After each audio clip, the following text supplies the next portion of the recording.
podcast from Drew and Mike is, I think it's really cool, and that is what I wanted to say. Two and a mic. Two, two, two, two and a mic. Two, two, two, two and a mic.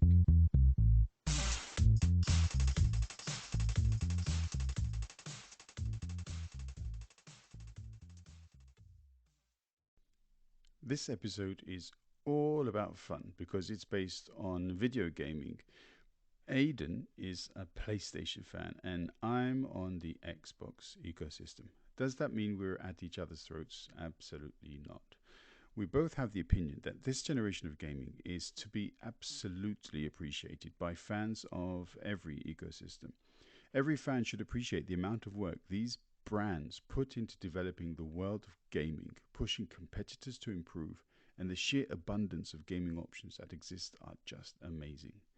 We don't get into the technical stuff. This is purely about appreciating the different games and playing possibilities that are out there. We talk about storylines and storytelling and how deep these games are and how far they take us into their worlds with their immense imagination and world crafting. There are no limits to having fun and enjoying art, and video gaming allows us to enjoy the art of game development in a fun loving way. It's good to talk sometimes just about positive topics and sticking with that positivity all the way through.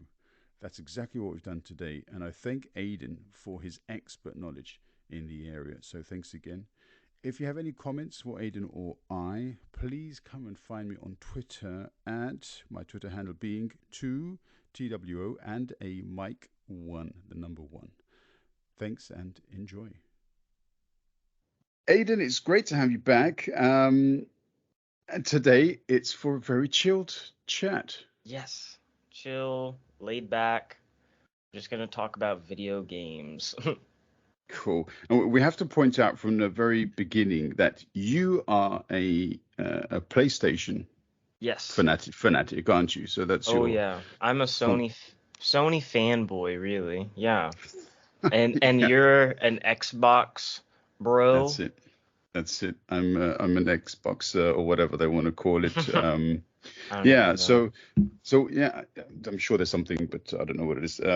But yeah. So okay. So we kind of approach the topic of video games from slightly different perspectives. But that's not a bad thing, is it?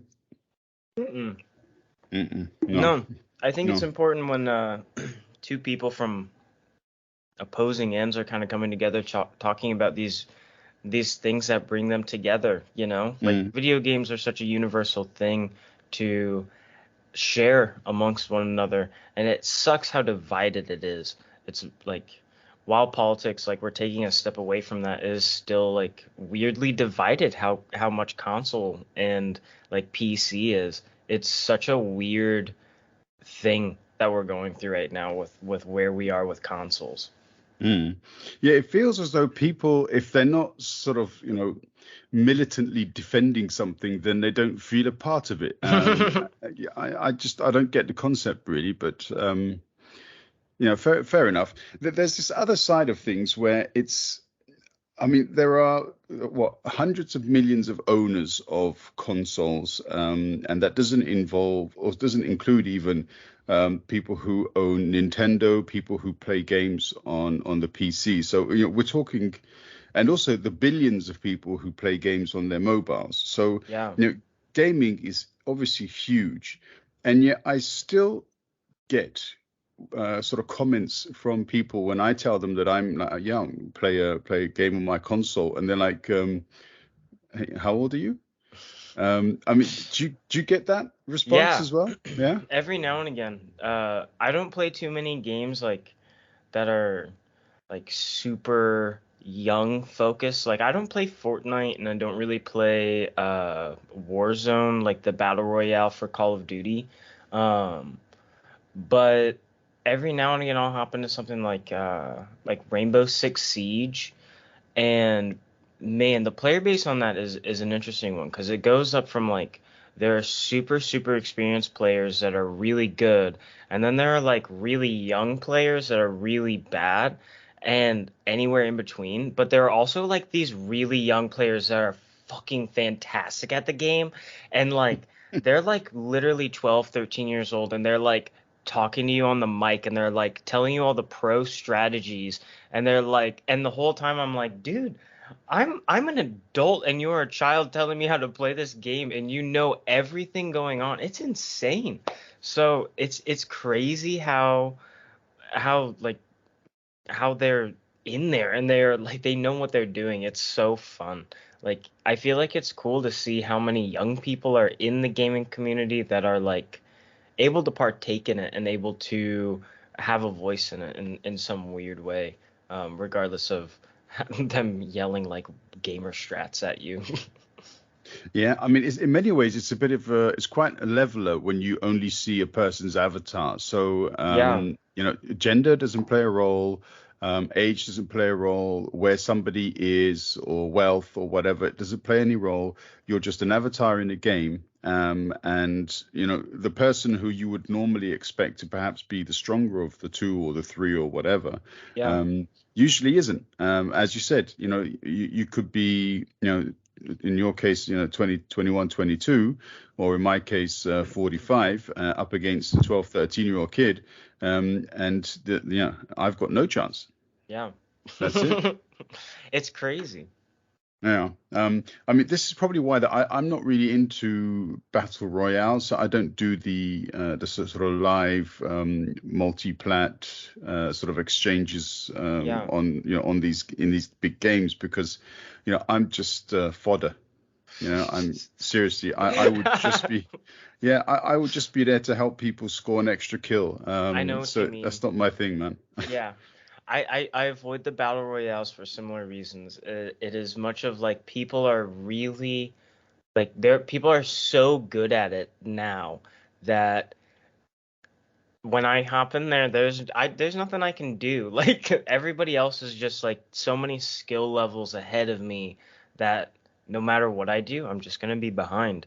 So it's tough in that realm where there is like almost like this skill based like deviation that makes it difficult for players to jump in.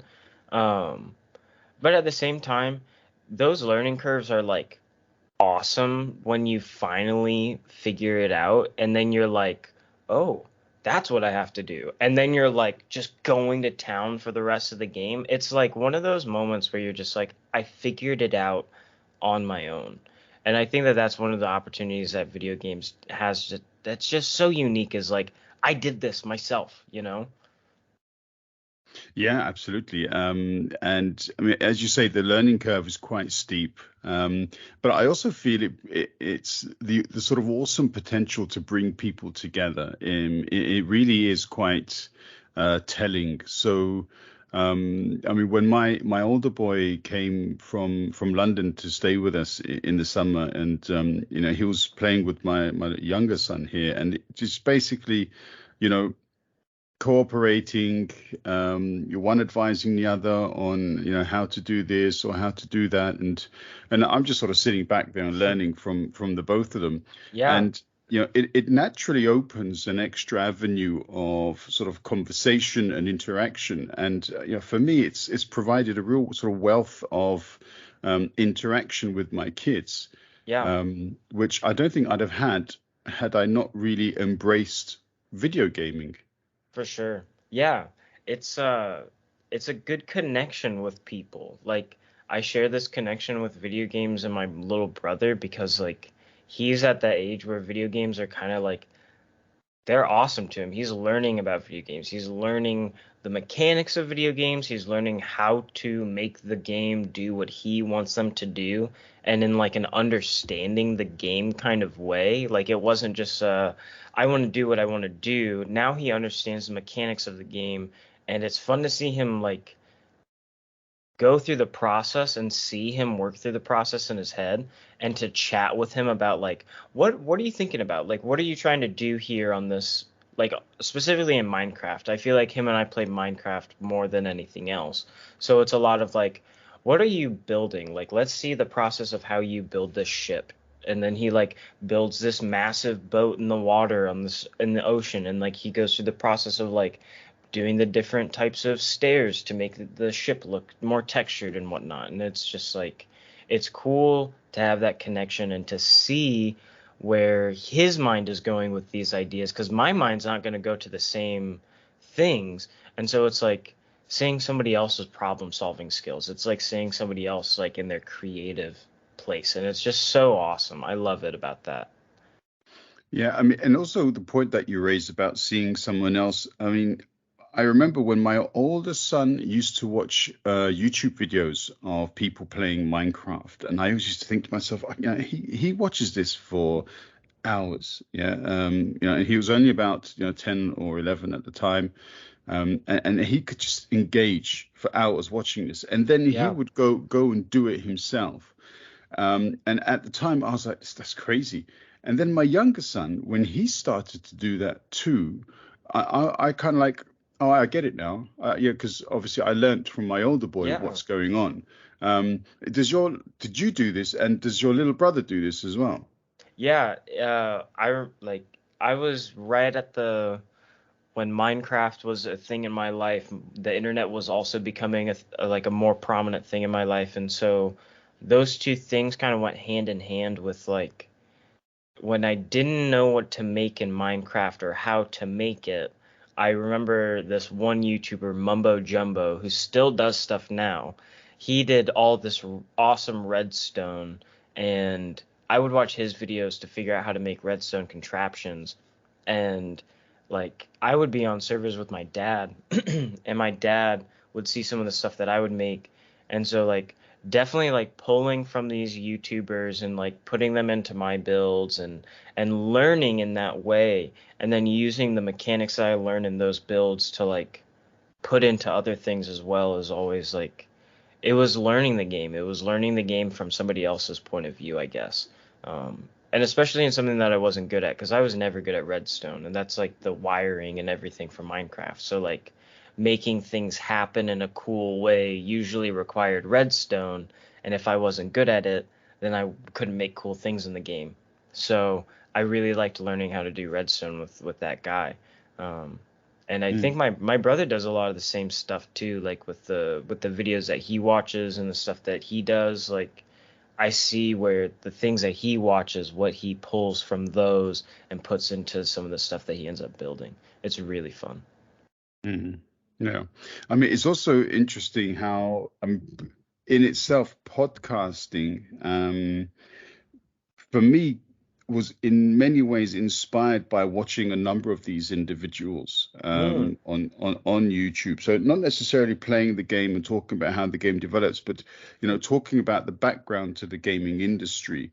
I mean, there are a number of people who I listen to. Okay, they're mainly Xboxers, fair enough. But I mean, like yeah. somebody called Dealer Gaming, Randall Thor 19, Mr. Boom Excel. These people are huge podcasters or content creators in the gaming industry. I've seen quite a few of a character called Neo. He's more sort of PlayStation oriented. Okay. um, and it's really cool to see. I mean, there's so much to the world of console gaming that people from who don't have an appreciation for it would never really have imagined to be the Yeah, case. But it's huge, isn't it? absolutely. It's it's insane to think about like the range that games have for people. Like it is a medium of storytelling that is just so unique and so special, because it really is like you cannot get more immersed than you being there making the decisions. Like you can like have you ever played Resident Evil 4? I haven't, no. Okay. So in like the first area, you come into this village and you're Leon and you've got like a pistol and everything's just a little bit creepy and eerie. And then like this dude with a chainsaw comes running at you with a group of people, and like yeah, you could choose to put the controller down, but you're just gonna watch your character get like his head chopped off by this dude. So you have to go through the actions. You have to make the decision to get out of there, and like you're in it, and like you're going to be screaming like, "Oh no, oh God, please don't hurt me, Mr. Big Man with the chainsaw." Like it's a scary thing, and you feel it, like you're there. And that's such a unique thing that video games have, that just it's what keeps me like loving video games, is that immersion and that feeling of like I'm there, this feels real, and I love that. Like I'm excited to see more people get a look at what like the video games like what video game stories have been telling for a few years now, especially with like all the shows and stuff, shows and movies that are coming out of video games. Like there are some good ones coming out that I'm really excited about. Yeah, I'm looking forward to to some of these also.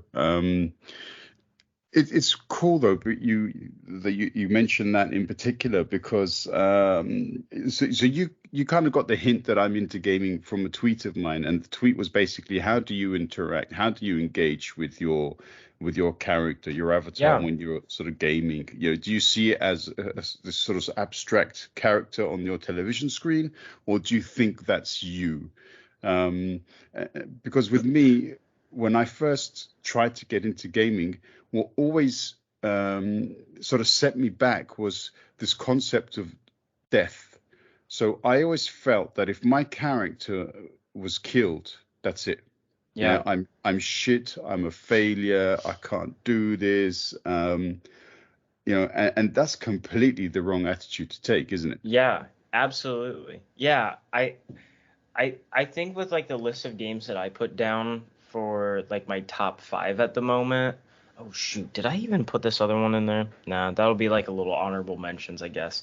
Um, but like for games that really, when you die, it's it's more of like a learning experience. Like it's a lesson to be had.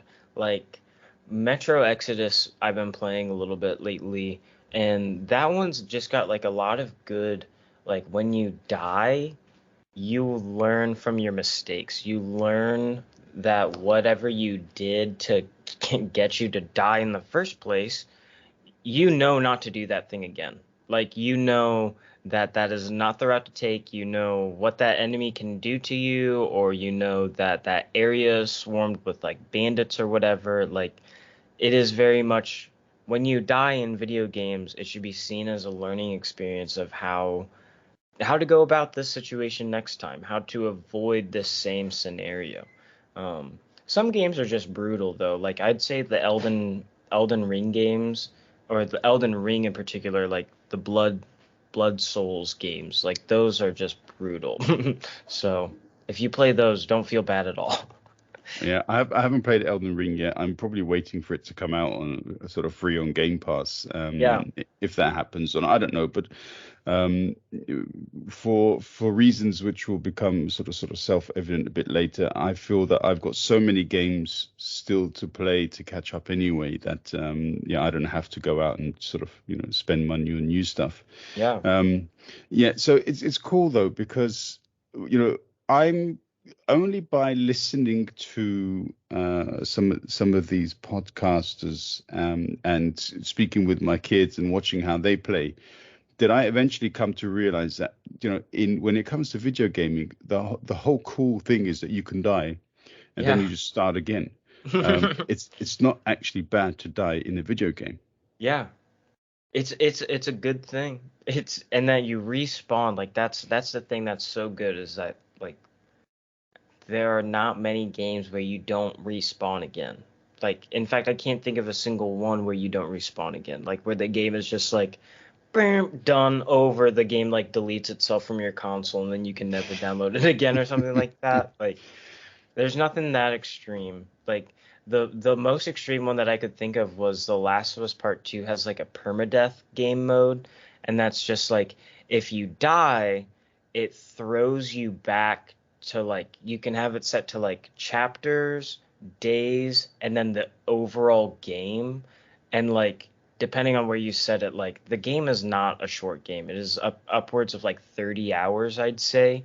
So like, and it's a hard fucking game. So, I, I mean, you might get thrown back to the very beginning of a game. So that sucks, but it's still cool. Like you still respawn. Mm. I mean, playing the Ascent up until recently, the you respawn in the Ascent as well. But I've reached a certain stage where I'm sort of, as much as I improve my abilities and character, I keep on getting killed, and then when I respawn, I always have to go back a long way, and that's kind of I've set the game down now because.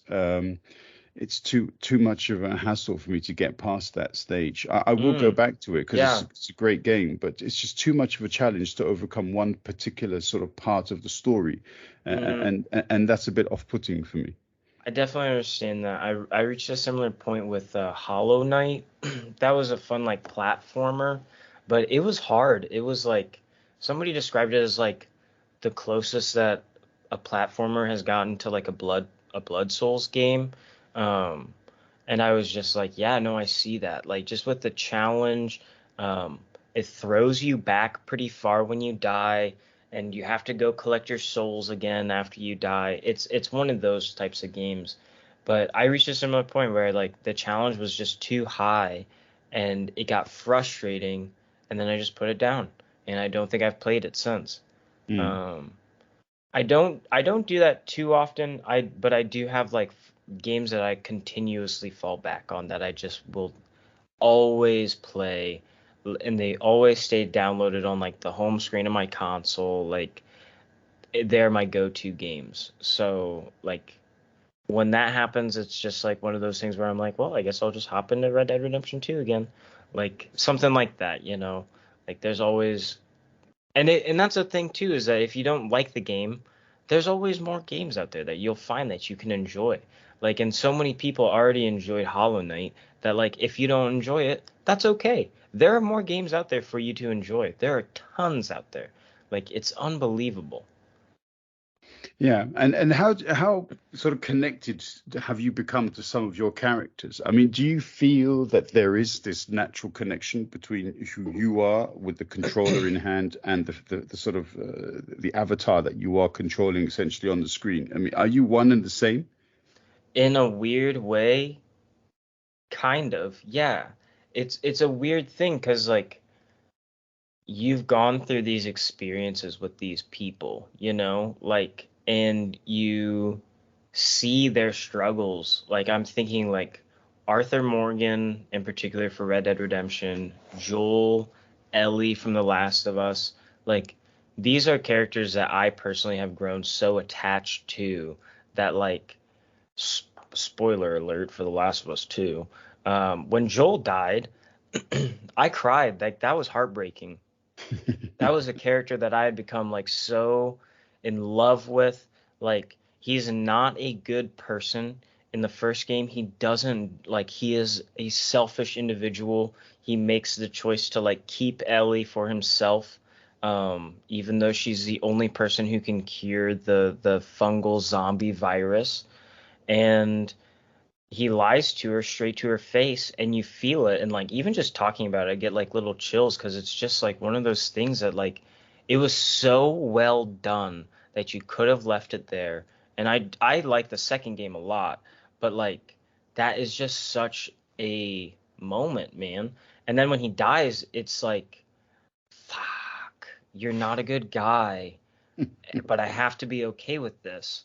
But at the same time, I still like everything that you did for this girl. Like I was there. Like I was the person hitting square to fucking punch all those motherfuckers in the face, and like I was the person taking those shots.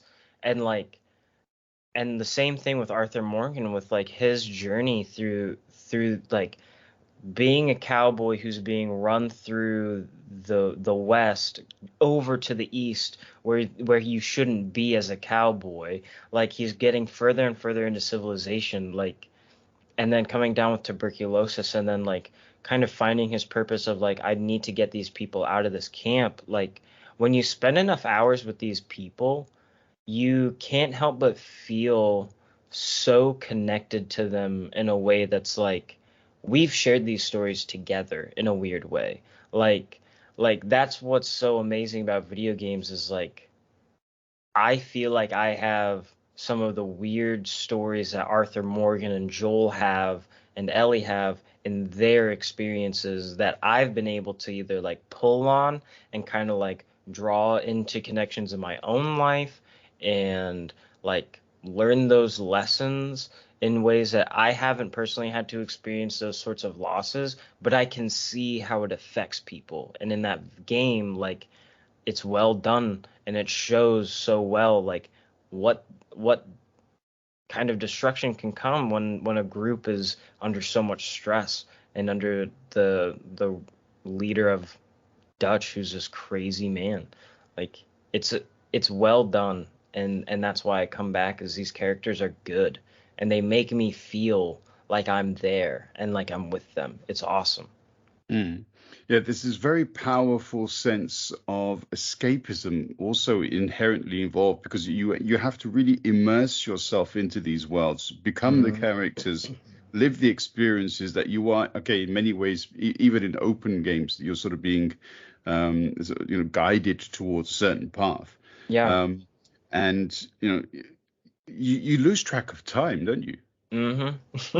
Yeah. Absolutely. I mean, like Red Dead Redemption 2, I'll just keep talking about it because it's like when I was talking about games that like stay on the home screen, Red Dead 2 stays on the home screen. Like it is so much fun to just be an old cowboy and go out in like Wild West where like to imagine America in a place where it's not out anymore. You can't really go out and see it in this condition. Um, there's so much happening in the world that like makes it feel alive and it makes that escapism almost feel even easier in a way like it's when a developer can make the game world feel alive, escapism doesn't feel like it's something that you're actively having to like immerse yourself into, like it's just you're there and it's like, whoa, I'm in the Wild West right now. I'm in 2020, like 2033 in like this rundown apocalyptic Boston, like in The Last of Us. Like it's when developers can really make these things feel real that it's like as soon as you start the game, you're there. There's no effort required. It's you're right in the heart of the American West. And like it's so well done. It's fantastic. It's great. Mm. Which is also something that we have to touch upon without getting technical. So if people want to have like sort of technical explanations of how developers produce the kind of results that they do, then clearly they should go to those podcasters who are really hardcore involved. And there are loads of these. Yeah. If you're interested in the sort of design specifics, then there are those there that you can easily find. But just a sort of general reflection, if you picked up a game that was on a decoded or designed or whatever about 10, 12 years ago, then impressive though they were, especially for the time, there is a huge difference to what you can play with your next gen console. And Hmm. I mean, how much value do you feel by this enhanced graphics, the quality of the hardware, but also the software? I mean, it's phenomenal clarity, isn't it? I mean, Yeah. Last of Us 2, I've not played it because it's a PlayStation exclusive, I think, but I've seen some of the videos, about the gameplay. It's phenomenal, isn't it? Yeah. It's unbelievable what developers are able to do these days. Like we see a lot of like graphics, how realistic a game can look. Um, and while graphics are something that's so important, because like you mentioned with like 10, 12 years ago, with how video games have changed and how they look and how they even just feel and operate, like things have substantially changed. Like the way that I'd say like one of the bigger changes is like the PS5 controller with the DualSense. Like the way that the haptic feedback feels, like graphics don't feel as though they're as much of the change that we're seeing. It's more of how the player can feel more in the world. Um, because like graphics have reached a point where like you can't really tell the difference super well between like PS4 and PS5. Like the frame rate's better, but like overall detail and quality is just you're getting pretty much the same performance. You know what I mean? Like Mm. we're at a very similar spot where like the differences are so small and so subtle that like we're not seeing it as much. We're not seeing those graphical jumps like between like the PS2 and the PS3, the PS3 and the PS4. Like each one of those generations, the gap gets smaller in how much we see that's changed. Um, and so like Mm. I think it's interesting to see how like that's changed, but I think what is changing that I like the most is like how gameplay changes, how and also how it stays the same, I guess. You know, like I feel like there's a lot of call for people wanting games that feel like old school games, games that feel like games that they remember when they were a kid, you know? So developers are walking these weird lines where like they need to do something new, but people are wanting something kind of old, and it's just like I wouldn't know what to do if I was a developer right now. I'd be a little nervous. Mm. I mean, I for you, okay. I can't comment at all because, as I said, I have no experience with the PlayStation platform. I took a really circuitous route with regards to my gaming. So I got the original Xbox when it came out, and then I didn't play anything for about 12, 15 years. And then I basically got a hand me up from my little brother. He got himself the Xbox One, and then Mm, he gave me his old Xbox 360. yeah. So then I was playing with the Xbox 360, and then a couple of years ago when the Series X came out, I jumped from the 360 to the Series X, and obviously that is a considerable leap Yeah, in graphics, and it's for me it's absolutely. phenomenal for what the Series X produces. As you said, for me it's almost the same thing as watching a movie, Yeah, and only I'm controlling the characters. Phenomenal yeah, technology. It's amazing. agreed. Yeah. I when I think of like games that feel like cinematic, like movies, like the Uncharted series immediately comes to mind with just how like every single scene feels like it's ripped right out of a fucking action movie, but you're playing it. Like there's this great mission like or part where like you're in Madagascar and you're like on a motorcycle being chased by this giant Humvee just like plowing through fences and like running through like entire homes and buildings and shit, and then like you're on the motorcycle and you slide under some shit, and it's just like it's all pulled straight from a fucking movie, but you're playing it like you're controlling the characters, you know? Like it's such a unique feeling. It is so cool. It is so fucking cool.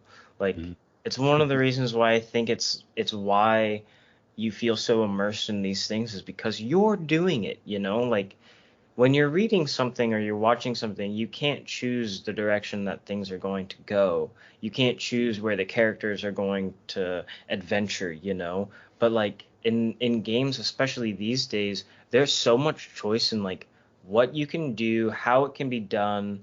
There's different endings for so many games now that you can have an experience for one person that could be an entirely different experience for a separate person. Like it's amazing how much games have changed, and like you said, like with that change of like 15 years, 12 to 15 years of not playing video games, like that's the gap of like where you would notice that change, you know? Like what were you playing on the Xbox 360, and then like what did you play on the Series S that was like mind blowing for you, you know?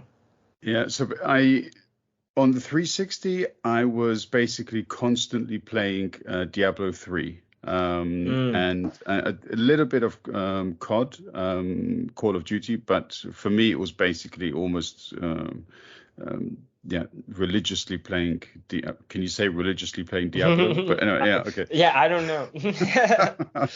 um, and then I sort of switched to, and then I got the updated version of Diablo 3 for the Series X, and I mean the jump in graphics for that was ridiculous. Even though it was just sort of enhanced. It wasn't even necessarily optimized for the Yeah. Series X, but just that in itself, it just the graphic quality jumped. But then when I sort of started playing games of a comparable genre, yeah, so for example, what can you say? Not necessarily the same as Diablo, but something like Outriders, Mm. is like, wow, Yeah. absolutely wow. It's awesome, isn't it? Absolutely love it. And I think there's an interesting thing with Outriders. So I was listening to some of these podcasters who sort of kind of knew what to expect, and they said, "Yeah, look out for Outriders when that comes out because it was released on Game Pass for free, and awesome." And then I got to this point where I just, whatever I did, I died, and then eventually somehow, with I don't know what kind of insane effort on my part, I managed to get past a certain section. Nice. Um, yeah, I'll tell you, the gratification of that moment was like, Yeah. I've done it, what's going on? Like you're And this took standing me, up and you're cheering. Yes. yeah. I tell you, if it wasn't 3 in the morning, that's what I'd have been doing. Yeah. Um, this took me ages. And then my older boy comes, and he's a PlayStation dude as well. So Xbox isn't really his thing. But he sat down. I said, look, this Outriders. And then once he got himself used to the controller, the dynamics of the game, and so on, and then just watching him, like, and Yeah. his fingers, like the speed of his fingers, and Yeah. oh man, it's crazy. You got to, and he says you got to keep your fingers warm. Yeah. And and it's mad That's seeing. I mean, you're awesome. probably like that too, aren't you? I mean, you're just like, boom, straight into it, and you own the game basically, don't you? I think it's when you I mean, yeah, there are like certain games that like I'll jump into and just like it'll take me a few rounds to like get into it, but once I'm into it, I'll just it's done. Like I'm going in and I'm going in full speed and I'm going in hard. And like but like I mean keeping your fingers warm. That is so funny. The like when you've been playing games for so long and like it's kind of like one of those things where like I mean I had a PS2 when I was a kid. Like my mom gave me a PS2 and we used to play like Dynasty Warriors and Red Faction and like that was awesome. And then I remember taking a break. Like I didn't have a PS3 but some of my friends had PS3s. um and so I would play PS3 with them, and that was always fun. But it was only once I got like a PS4 that's when I really started to get into uh, like video games and console specifically, because I used to do a lot of PC gaming beforehand. Like I did other stuff like that, but like the controller, like it hops in your hand and you just like kind of go, like it's almost like a second nature in a weird way. um like sometimes my uncle Mike, he'll have me come over and he really likes playing skateboarding games, and so like he'll hand me the controller and he'd be like, here, and like I'll just start doing stuff and he's like, have you ever played this game before? I'm like, no. And he's like, you're doing really well, and I'm like, thanks. And it's just one of those things, like you get a controller, you figure out the controls, and then you just start going. It's awesome. Mm. Yeah. I remember watching the movie like Good Will Hunting, and I think of how the character Will was talking about how sort of Mozart could just play. Yeah. And I think of like people of a younger generation who have engaged in console gaming and know how to use a controller. You give them a controller, you give them a new game, and they just play, Yeah. and that's great to see. It's almost like a second language in terms of just like how you can just pick it up and go. Like, and that they like they are these awesome stories, like, and that there really are some amazing stories to be told out there, like, and that you can enjoy them, and that some of them don't cost a whole lot of money, and some of them, like, a lot of them do go on sale a lot too. Like, I'm not somebody who usually buys, like, especially nowadays, like $70 games. That's a lot of money for a game. Like, and PlayStation's new, like, Game Pass competitor thing is just not quite as good as Game Pass is. So, like, I usually am just kind of looking out for a good sale for a good game. But, like, it's just so amazing that that people can just jump right into these amazing stories just because they know how to use a controller, you know? Like, it's awesome. Yeah, and there's no language barrier as well to the controller element of it. I mean, I Yeah. really tried to get involved in sort of communicating with different cultures, understanding, creating concepts for improving communication techniques and so on. And I'm really convinced that there is an inherent language functionality that playing games or console games allows people to be able to interact. Because you can get two kids from completely different countries and cultures, do not speak the same language, but you sit them down in front of a console and you give each one a controller, and they'll be entertained. Yeah. They will And they manage could, to find a way. and they'll probably become like super good friends too. Yeah. Like, it's such a cool thing. Like, it kind of reminds me of music in a way, of like that universal, like, you may not speak the same language, but you can feel the rhythm in music, you know? Like, you can hear the music, you can feel how the music feels. And in that way, music is so universal that you can listen to foreign music and still kind of get like the same understanding. You can still understand it. Like I love French music. Like Stromae is awesome. And like I used to take French, but I don't avidly like I don't speak French well enough to understand him when he's singing. But like I love listening to those emotions. And in the same way of games, like it is this universal language. It is this, like, you can get people from different backgrounds of different languages from different places to sit down, play this game, and they'll enjoy it together. Like, and it'll be this like bonding experience, especially if you get like a cool co-op game, you know, like co-op games are hard to come by these days. And if you find a good one, like it's a good time, and you can really get a lot out of it, you know? So yeah, it's awesome in that way. Yeah, absolutely. Um, all right, let's talk about some of these games because you've mentioned a few. I've mentioned one or two. Yeah. But yeah, and if you're going to mention some of your top games or the ones that are always on your sort of home screen, as it were, Yeah. yeah, take us through a few of these titles. So I wrote them down because they're all great. Um, the Red Dead Redemption 2, that one is always on the home screen. I think I don't need to explain why. I feel like I already have. It's Hmm. awesome. The Last of Us is also, it's not always on the home screen, but I do play that game very regularly. I'd say both the first one and the sequel. And I'm super excited about the remake for the first one that's coming out like in a couple weeks now at this point, maybe next Oh, week, really. Um, City Skylines, that's got to be one of my favorite games in the world.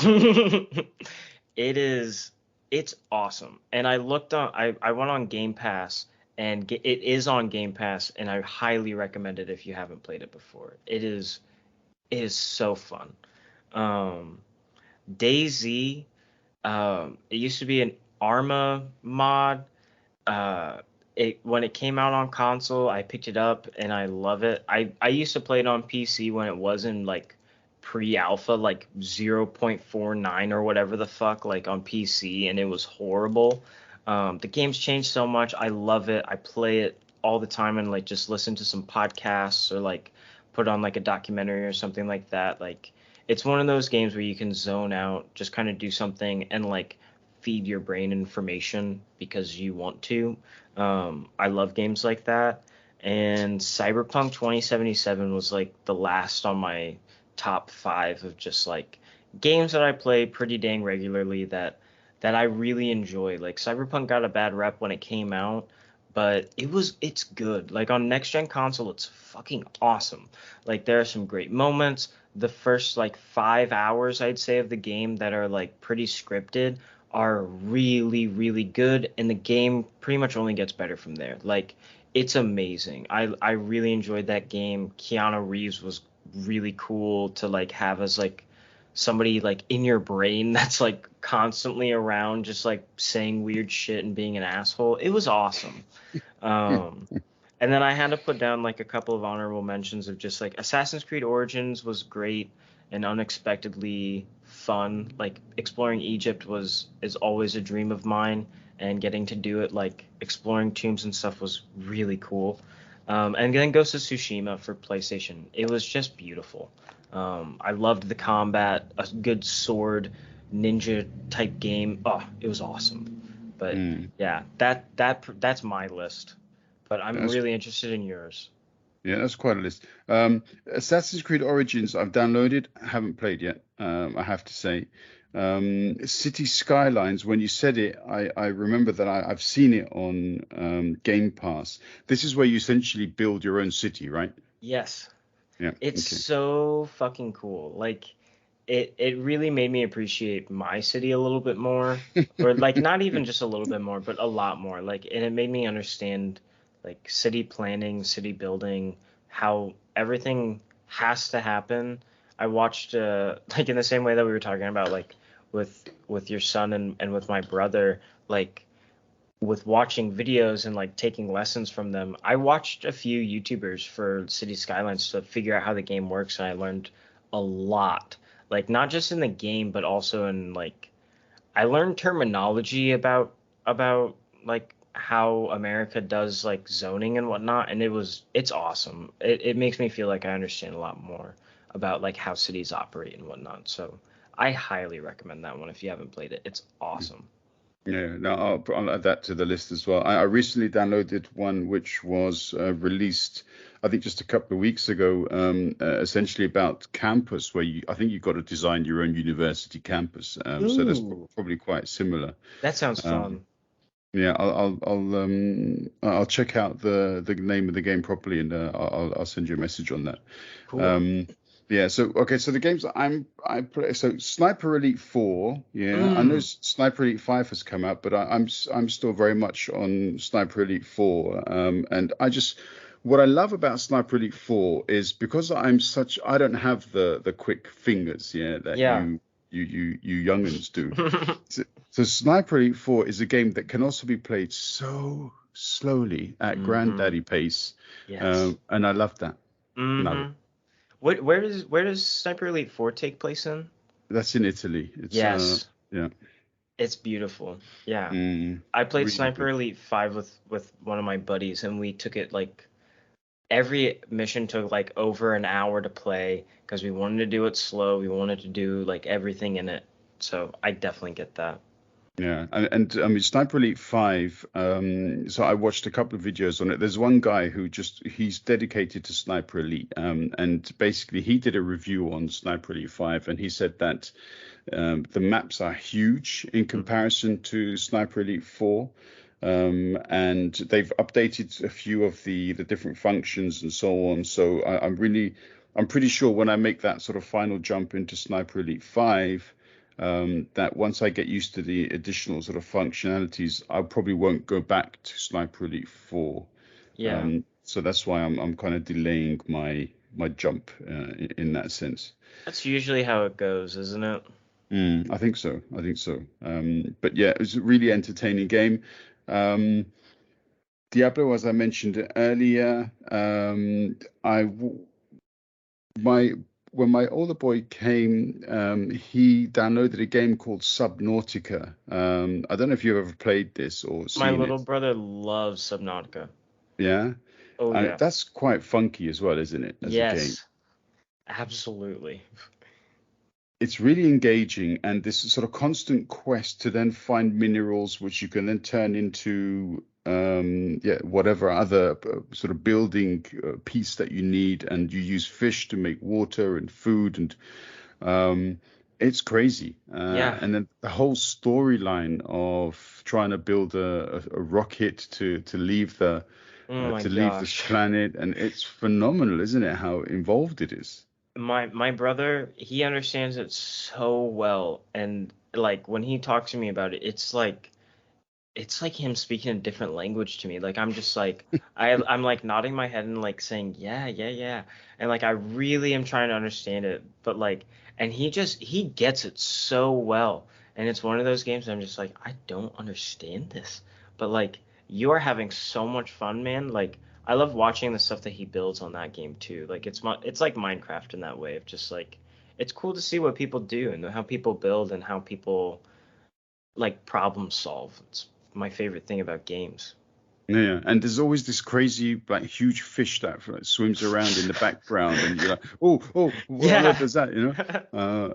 It's just, it's eerie, but it's really cool, and it's got that sort of special cartoon style graphics, which Hmm. you could be watching something made by Warner Brothers, but again, Yeah, you're controlling it. It's brilliant.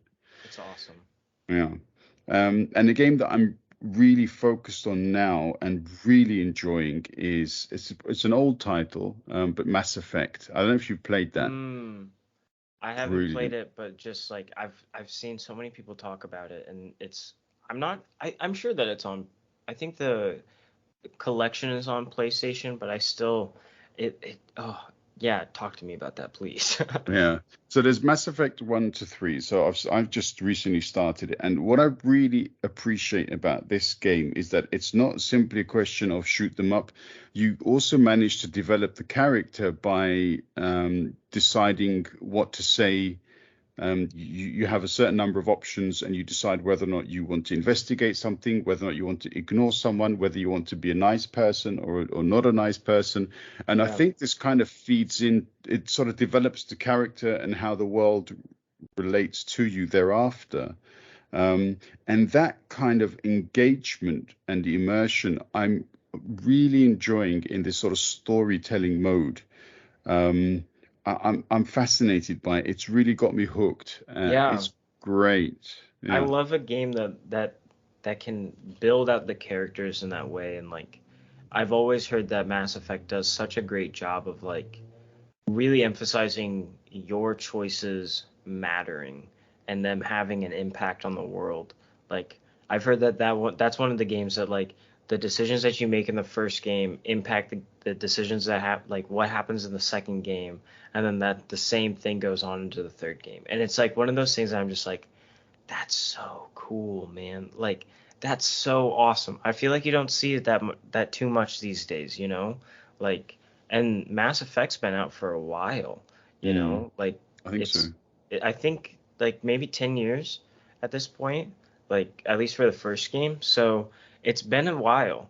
Mm, And to have that like that function of like that the decisions that you make in one game passing through to the next like that's not something that you see too much is kind of lame because that's so cool, you mm, know, like it makes you feel like when you buy a sequel for a game, I feel like that would make it feel a lot more worth it, you know what I mean? Like yeah. if I played the first game and if everything that I did in the first game actually mattered to the sequel that I bought and it wasn't just like we're doing this whole different thing and nothing really mattered actually, like that sucks, man. Like I want what I did to have an impact on what's going on in the second game because I'm sure that I did some fucking crazy shit in the first one. You know what I mean? Like Yeah. yeah. And also this idea that what you do and say has consequences. I think it Yeah. really makes you approach the game in a more mature context. And Yes. I really like that.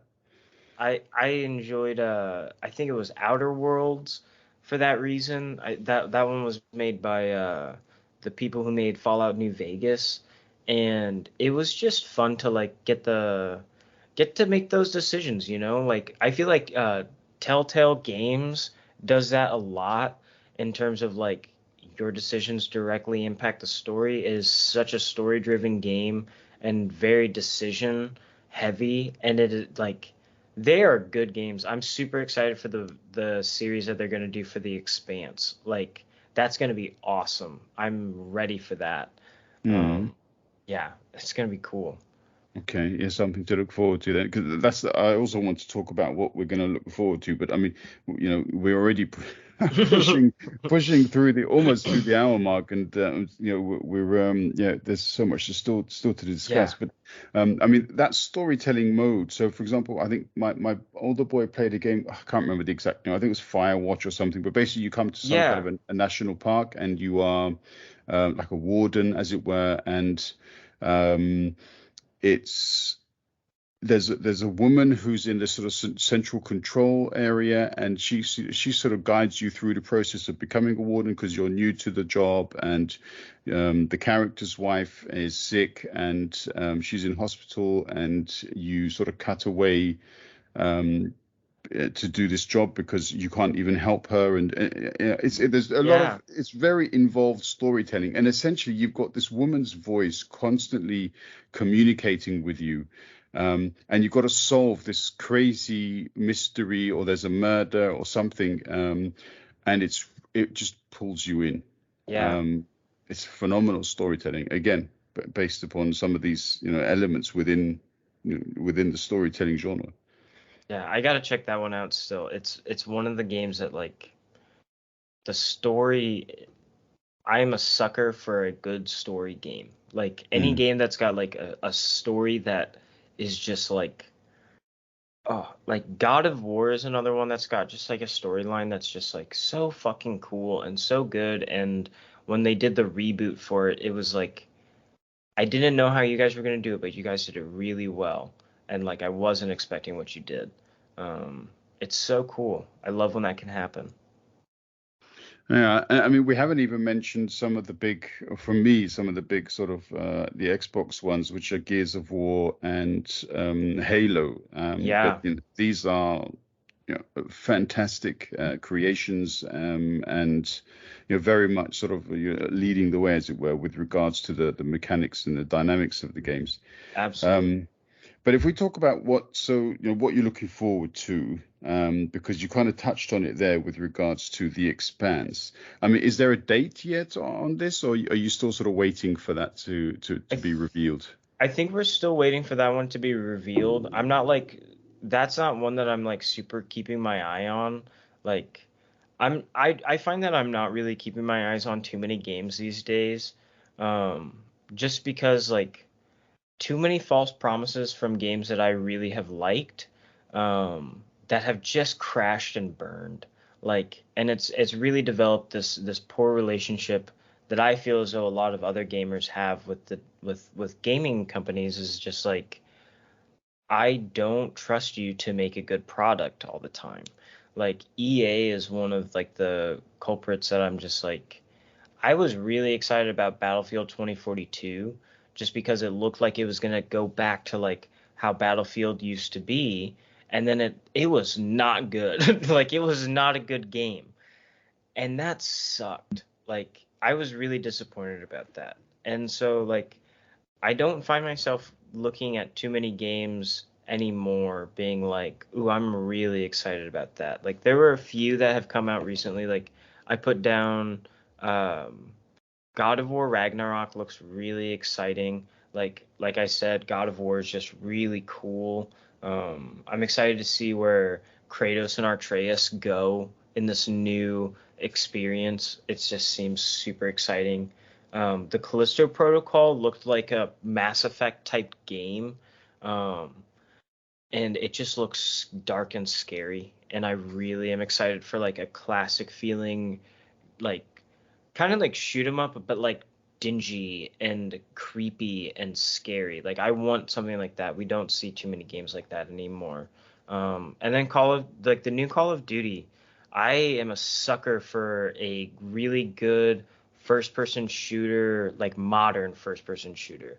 Um, and this one looks like it's just going to capitalize on everything that Modern Warfare did right. Like I was a huge fan of when they rebooted Modern Warfare the first time and it was awesome. Like that was the first time I bought a Call of Duty game in years and enjoyed it. Like I went into it and I fucking loved it. And so I'm really excited about them doing a sequel for it. I'm excited about getting like a new storyline because I know that's not what a lot of people play Call of Duty for, but I love the story missions. I love these like bombastic. I think somebody, I don't know who did it, but somebody described it as like popcorn gaming. It's like you just play through it and you just want to like it's so fun that you just want to go through all of it so fast, and it's like popcorn. You just eat it, go go go. Like Mm. Call of Duty stories and campaigns are always like that. They're bombastic, they're awesome, they're fun, they're fast, and they're just like they're amazing. I love them. There are not too many that are bad in my opinion. And there's crazy research involved, and Hmm. the creation of some of these worlds. I mean, the first Call of Duty Black Ops, where you're basically it's a Cold War. I think you're being interrogated when it starts, and they go back to the Bay of Pigs and they talk about Yeah. Kennedy and stuff, and this is some really cool history shit Yeah. going on here, man. It's amazing. I liked when they did the reboot, another reboot for like the Cold War stuff when they did like uh it was just Call of Duty Cold War, and they did like sleeper agents. I thought that was really neat. Like you got like the perspective of like your character is a Russian like sleeper agent who's working for the CIA, and then like they wake up and you have the option at the end to like flip on the CIA and work for the Russians instead. And it's just like everybody's names turn red like they're the enemy, and it's just one of those cool like Call of Duty knows how to make cool campaigns.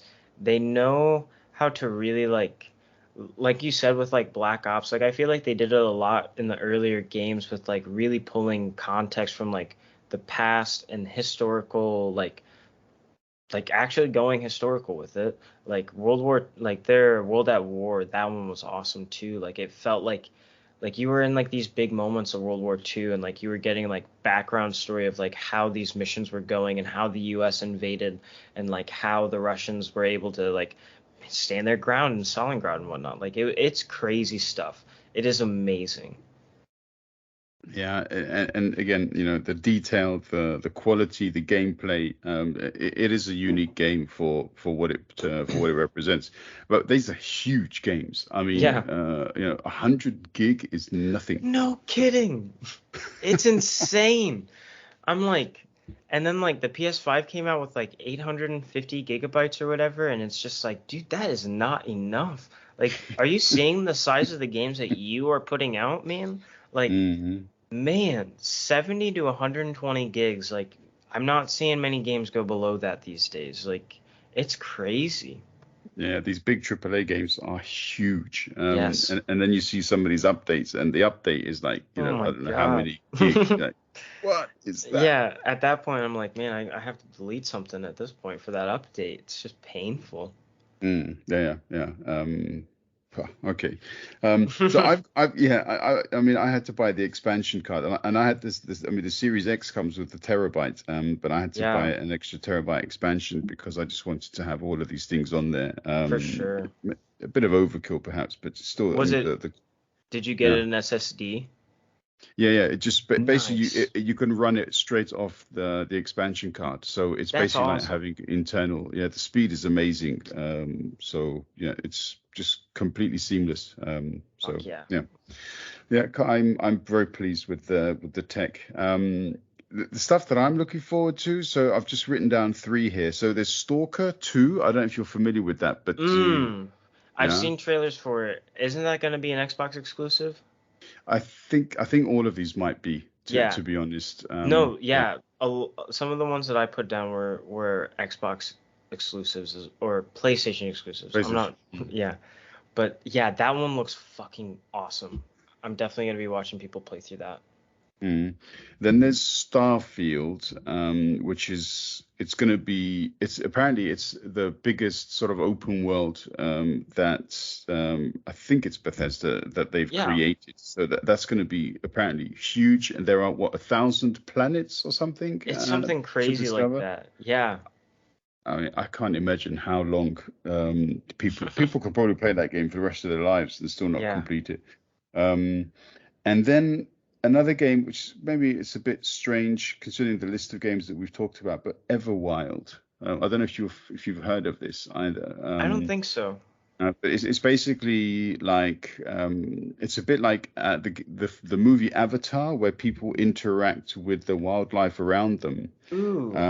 And so this is basically how, from what the videos that I've seen of the original concept anyway, basically there is this indigenous species where they create relationships and interact with the animals and the nature. But we don't really know much beyond that. So I'm intrigued to understand what kind of storytelling mechanics are going to be involved in that. Yeah. But that's also been sort of postponed. So I was hoping that it would come out in 2022, maybe 2023. It might now also be 2024. But Yeah. as you said with Cyberpunk, I don't care if it's delayed. I just want to have a really good, complete, full Yeah. game, when it comes Agreed. out. Agreed. Delay the game as much as you need. Just give me the full game. Give me a good game. I don't want to experience something with a bunch of bugs when it comes out. Like, we see that way too often these days. Like, I feel like I've seen so many games get delayed, and I just feel okay with it. Like, uh, the Hogwarts Legacy game, that game looked kind of cool. Like, I love Harry Potter. I've always wanted to be a wizard. Hmm. Um, and like, it was such a cool idea, and then they delayed it, and I was like, I'm okay with that. Like, I want you to take your time on these games. Like, same with Batman, Arkham Knights, I think it is, or Knights or whatever it is. Like, it's the one with all four, or you play as four different Batman characters after Batman's died. And it's like they've been delaying it for a while, and they just keep dropping like subtle like little content things, but like I'm okay with that. I want this game to be good when it comes out. I don't want to buy a game that's going to have like 25 updates in the first week just because the game's not good. Like, I hate going through that process. Like, at that point I just wait a couple weeks for the game to come out. That's why I don't pre-order games as well, is because that happens way too often. Like, it sucks. Yeah, and as we've already kind of suggested, there are so many games to enjoy anyway. What's the rush? Yeah, It's not like I've got nothing to do for 3 weeks if the game doesn't come out, or if I yeah. have to wait a year or two, it doesn't matter. There's so much other stuff coming out. It's brilliant. Yeah, there's so many games on Game Pass. Like, I remember, like, after you and I had our chat a couple weeks ago, like, I went through Game Pass and just like looked at what's on that list, and just wowza, man. Like, no kidding. Do not purchase any games for like until you've gone through that catalog, because there are so many good games on that catalog. Like, you are not kidding. Um, PlayStation's is not at the same place, but there are some really good games on there. Like, um, Stranded Deep, or not Stranded Deep, what is it? Um, Death Stranded or whatever it is, the one with Norman Reedus. That one is like for the director's cut. That one's free for PlayStation, and it is a walking simulator, but fuck, man, it is beautiful. Like, Hideo Kojima makes the weirdest fucking games on the world, and I recommend every single one of them because they're all just like quirky and weird in their own ways. Like, that same thing with Metal Gear Solid, Like, I don't know if you've ever played those games, but those games are just like, what is going on? Like, it's real until it's not real, and then you're like, what is happening right now? Like, Metal Gear Solid 5 takes place during the Cold War, and it is like, I don't know if that one's on Game Pass, but I recommend that one very much. Like, that one's just, it's weird, but it's so fucking cool. Like, it is a good one. Um, the last thing that I wanted to add on for like the next year, like things I'm hyped up for, this isn't a game, but it's a game show, and it's the Last of Us show. HBO dropped like a little teaser for it. I think it was last night or 2 days ago, when they came out with the House of the Dragon show. They dropped like a 25-second teaser for the Last of Us TV show, and it looked fantastic. Like, video game show movie adaptations are not often good, um, but man, it looks like they've done a good job. I spent a lot of time like reading into what they did for this, and like I trust that they're gonna have something pretty good here. Like Neil Druckmann, the guy who directed and wrote The Last of Us 1 and 2, like he was there for every single episode of shooting for the show and had like direct influence on what was going on, and like everybody who was in the cast and crew like played the games and loved the games, and like it feels like everybody involved has a lot of care and love for this, and that means that it's going to be good. You know what I mean? Like it feels the same way with like the Wheel of Time show. Like the Wheel of Time show is good because there are so many people involved that love and care about these books, that they want these books to be represented in the best way possible. So they're putting everything they can into it, you know? And so I think that The Last of Us is going to be getting like the same treatment for a show, and I'm excited for more people to get to experience that media, like, because it is a story that is just so like I'll play the game every single time, and in the first 15 minutes of that game, it is like the most heart-wrenching moment that has ever come onto a video game ever. And like I don't want to say what it is, because if anybody watches the show, like I guarantee you that that's going to be the first episode, and it is going to hurt. And like it's fantastic. That's what grips you into these stories, and I'm excited for like to show my parents this story specifically, like because my parents don't play video games the same way that I do, but like this story has genuinely impacted me in a way that I'm like, I want you guys to see this. I want you guys to understand in like some small way just like what this means to me, and like how good it is. Like, and that it's well done, and that it's a story worth being told, that video games are not like just something to shove off, like that, like video game stories are something to shove off, because like books, movies, and TV get a lot of praise for being like amazing, but man, stories know how, or like video games know how to tell amazing stories as well. Like, and I think that you and I have talked about that and really like try to capitalize on that being such an amazing thing about them, you know? That's the basis for this particular episode. So, I mean, we talk about lots of issues, of historical content, of social importance, and books and movies, and these are all forms of art. And I agree with you that video games, they also have a piece of that particular cake. Yeah. It is an artistic expression. It is a form of storytelling which should be appreciated, and it doesn't deserve this sort of tag that it's got, that it's only for kids. That's Yeah. rubbish. This is a brilliant medium, and also sort of alluding to the console wars. If you're going to diss a game because it's on the other platform, then you're mad. Yeah. We should all celebrate the fact that all of these organizations are really pushing each other to create great content, and we're Yeah. the ones who are there to appreciate it. So long may it continue.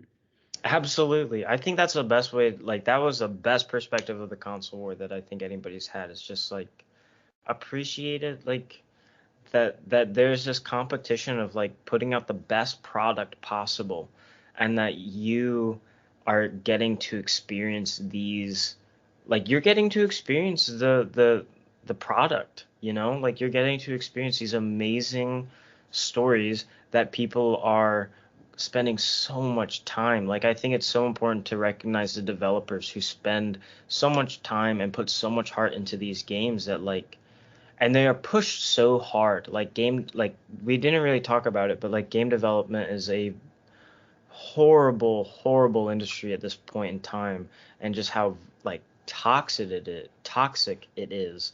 Like we're seeing these coming, like these stories come out about it, and it's important to continue to talk about it, and to understand that like these developers are needing good representation, and that we need to appreciate them, like because they are putting so much of their time into this stuff, like it's important, and I appreciate every single developer who sinks so much time into the games that I have spent countless hours enjoying. Like, thank you. It's amazing, and thank you for like putting so much time out there, and putting your like just you're doing your thing, man, and thanks for doing it, like it's awesome. I appreciate everybody who can do that, and finds love and passion for it, because like video games do not have the best rep, and so it's cool to see people making them have better rep and to make them be these amazing things that, like, in some ways, like, commend respect. Like, these stories really do have an impact on people, and they really do make you feel something, you know? Like, yeah, it's amazing. You know, I would struggle to find a better way to conclude the episode on video gaming. So I think that wraps it up really well, Aidan. Cool. Yeah. Thank you very much for your time, your Yeah. insight. I mean, you provide the expert in knowledge here, yeah. So I'm just some old dude trying to get back into it. But you know, you really know the stuff, and I think we should come back and do a couple more shows on video games once some of these sort of games that we're looking forward to are out. I'm there for that. Yeah. Yeah. Yeah. Cool. All right. Aidan, thank you very much, and yeah, all the best. Thank you so much, Zach.